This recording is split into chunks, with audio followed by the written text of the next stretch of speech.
Today we'll be going to Korea together with my class COM 253 in my second semester of AY 22 and 23. But first, let's take a look at South Korea's cultural narrative. What exactly is South Korea's cultural narrative? I've always thought that South Korea was amazing at producing the best and most creative content in terms of production quality, storytelling, and storyline. Not to mention the K-pop beats they have and the amazing humor and jokes they managed to come up with. On this trip, I was even more convinced that Korea was creative and innovative looking at the startups we visited. From a client we worked for, Naver, who used robots to serve their whole building using AI, to Go Pizza, who used technology and AI to ensure the quality of their products. How the founder invented Govern instead of just going into the business of making pizza, but making his business focused on technology to attract investors. To Seaweed, who tapped on their expertise of seaweed because they were raised in their hometown near the ocean to come up with cultured meat using algae. Can you imagine eating beef made of seaweed, created in foresight to solve the shortage of beef in the future? What a South Korea we live in. I wondered how Korea is so seemingly creative compared to Singapore, which I think has a lot of room for improvement in this area. Firstly, when I asked my Korean buddies, they disagreed that Korea was creatively, and actually disagreed in a very that can never be true kind of way. And they later attributed this to the stringent education system of Korea, where they are taught to just memorize, similar to Singapore. While the Korean students that I met, all three by the way, disagreed that Koreans are creative, I actually disagree with their disagreement based on reference dependence.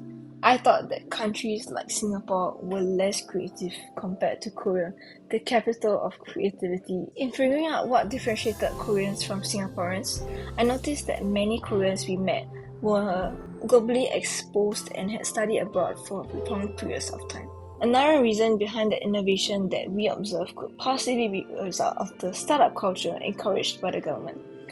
I found out from our tour guides at Go Pizza and Seaweed that the government encourages startups by giving out tax discounts, incentives, and subsidies from the government to do their business. In turn, startups have to generate a certain amount of revenue.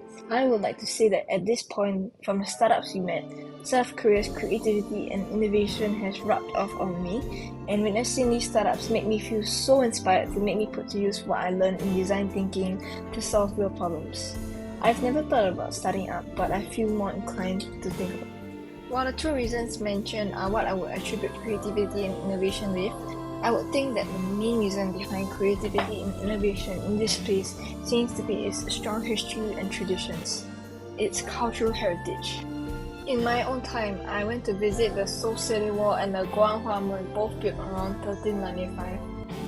By showcasing the rich history, these landmarks really exhibited South Korea's identity throughout it. Despite not being Korean at all, I was so proud to be Korean and to be able to witness all these historical roots that have been preserved through time. It's so cool to know that these structures existed almost 800 years ago and are still standing today. Observing some of the cultural plays, it seemed to me that even the practices of the South Korean ancestors demonstrate a clear sense of creativity in their traditional music. This is just an example, and I imagine that this strong sense of a distinct, singular identity not present in Singapore, as well as a sense of creativity already present a long time ago, will give so much foundation to the current level of creativity and innovation present today.